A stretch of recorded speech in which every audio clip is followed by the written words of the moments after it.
ओम अज्ञान तिमिरन्दस्य ज्ञानंजना शलाकया चक्षुरुन्मीलितं येन तस्मै श्री गुरुवे नमः। प्यारे भक्तों और सज्जनों, मैं श्रीमान कृष्णा किशोरदास चेदिया आप तमाम भक्तों के श्री चरणों में प्रणाम पेश करता हूँ। प्यारे भक्तों, श्री ब्रजभूमि वृंदावन धाम वो धाम है जहाँ जाना और रहना अगर ब्रज भूमि के भक्तों की कृपा आप पे हुई और उन्होंने आपको आज्ञा दी तो आप ब्रज भूमि में रह सकते हो, इसके अन्यथा नहीं। इसी तरह भगवान श्री जगन्नाथ जी को ब्रज भूमि वृंदावन में जाने के लिए बाबा हरिदास जी की आज्ञा की आवश्यकता पड़ी। एक दिन बाबा हरिदास जी यमुना के किनारे रो रहे थे और मन में एक ही भावना थी कि ठाकुर जी का दर्शन करूं। उस समय बोलते ना कि मौके से फायदा उठा देना, तो प्रभु ने मौके से फायदा उठाया। भगवान ने हरिदास जी को दर्शन दिया और कहा कि हरिदास मुझे देखो। जब हरिदास जी ने ठाकुर जी को देखा तो गद गद रोने लगे और थोड़ी देर के लिए तो खामोश हो गए। उसके बाद भगवान ने अपनी कृपा जब उन पर बरसाई, अपनी शक्ति दी, तो हरिदास जी को बोलने की शक्ति आई। हरिदास जी कहते हैं कि प्रभु आपका दर्शन मुझ पतित को हो गया, ये मेरा सौभाग्य है। भगवान कहते हैं कि दर्शन ही नहीं, मैंने ये इच्छा कर ली है कि मैं तुम्हारे साथ ब्रज में रहूं और तुम मेरी सेवा करो। मैं ये चाहता हूं। यानी कि भगवान पूरी प्लानिंग के साथ आ गए हैं। हरिदास बाबा जी ने प्रभु को प्रणाम किया और प्रभु ने कहा कि देखो हरिदास, आज से 4 दिन बाद जगन्नाथपुरी में मेरे पुराने विग्रह को समुद्र में विसर्जन कर दिया जाएगा और उसकी जगह नए विग्रह को स्थापित किया जाएगा।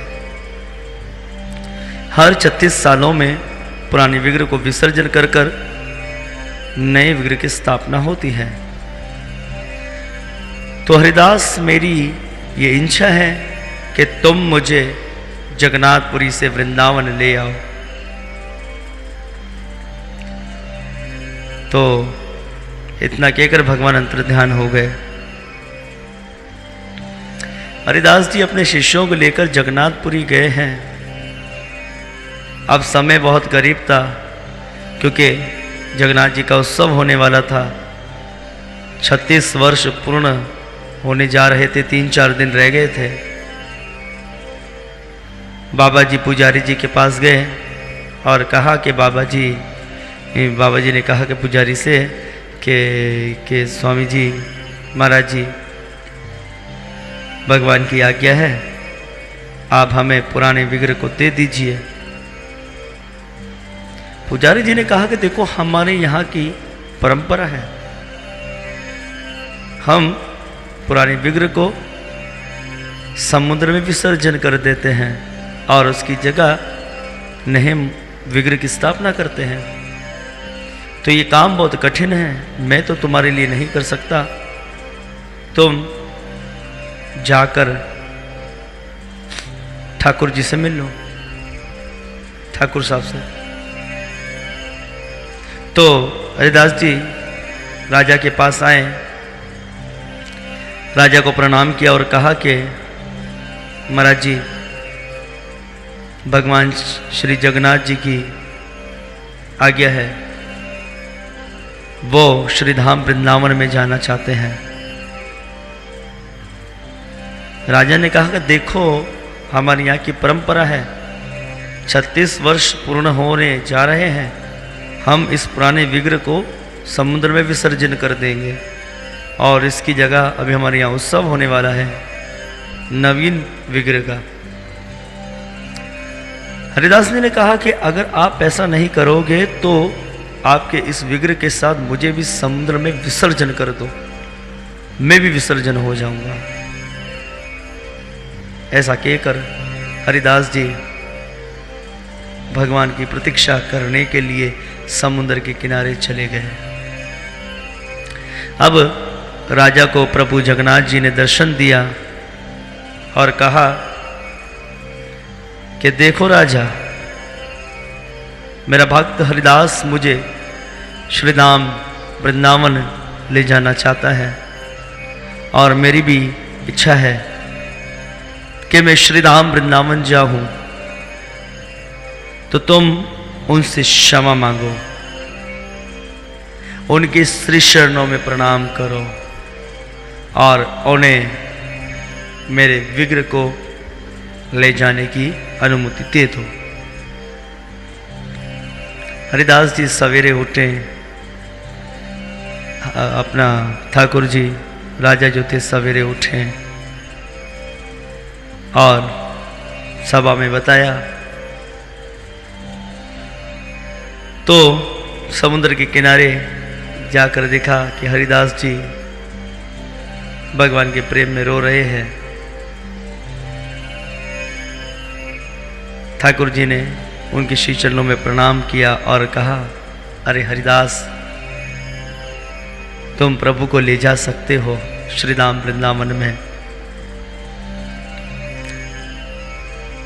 और मैं सुखपूर्वक धर्म अनुसार धन धान्य के साथ और धूमधाम के साथ मैं खुद ही श्रीधाम वृंदावन में भगवान की यात्रा आरंभ करूंगा और बड़ी सावधानी के साथ भगवान को मैं वृंदावन, मैं खुद चाहता हूं कि भगवान वहां जाए। राजा ने कहा। राजा ने 3 विशाल रथों का आयोजन, 3 विशाल रथ बनाए। सबसे पहले हमारी जो है ना महादेवी सुमित्रा जी आगे थी, उनके पीछे श्री बलराम जी थे और बलराम जी के पीछे श्री जगन्नाथ भगवान कृष्ण थे। तो हरिदास जी मस्ती में झूमते हुए युग हरि नाम कीर्तन करते हुए श्री जगन्नाथ जी से उन विशाल रथों पर विराजमान भगवान को श्रीधाम वृंदावन में ले आए हैं। आज भी श्रीधाम वृंदावन में भगवान जगन्नाथ जी का विग्रह है। देखो, कहने का तात्पर्य यह है कि श्रीधाम वृंदावन में आने के लिए भगवान तड़पते हैं। जिससे मछली पानी के बगैर तड़पती है, इसी तरह भगवान भी श्रीधाम वृंदावन के लिए तड़पते हैं और उन्हें इस ब्रज भूमि में आने के लिए हरिदास जैसे भक्तों की आवश्यकता पड़ती है। तो प्यारे भक्तों और सज्जनों, जो भक्तजन श्री वृंदावन धाम में आते हैं उनके कई जन्मों के पुण्य होते हैं, कई जन्मों की तपस्या होती है कि वो ब्रज भूमि में ठहरते हैं। तो इसी तरह मैं श्रीमान कृष्णा किशोर दास, तो मैं भी श्री वृंदावन धाम गया। आज भी मुझे ब्रजभूमि याद आती है, वृंदावन धाम याद आता है। यमुना मैया याद आती है, गोवर्धन याद आता है, राधा कुंड याद आता है, श्याम कुंड याद आता है, जन्मभूमि मथुरा याद आती है। बहुत ही मुझे ब्रजभूमि की याद आती है। पर हमें भी ब्रजभूमि में आने के लिए कोई ब्रज वासी हम पर भी कृपा करते हैं और हमें भी ब्रजभूमि में बुला ले। हमेशा नहीं, कुछ दिन के लिए तो बुला ले कि हम कृष्ण आनंद में वहाँ कुछ दिन तो प्रेम से गुजार सके, भूल जाएं इस मादी जगत को। तो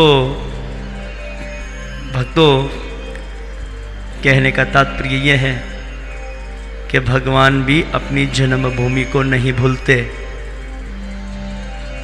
क्योंकि देखो रुक्मणी आदि समाप्त रानियों को छोड़कर भगवान बहन भाइयों के साथ से ब्रजधाम में विराजमान हो गए। बहन भाई ने सुमित्रा देवी, बलराम जी इनके साथ अपनी जन्मभूमि में आ गए। ऐसे श्री वृंदावन बिहारी भगवान को साक्षात प्रणाम है। जय श्री राधे।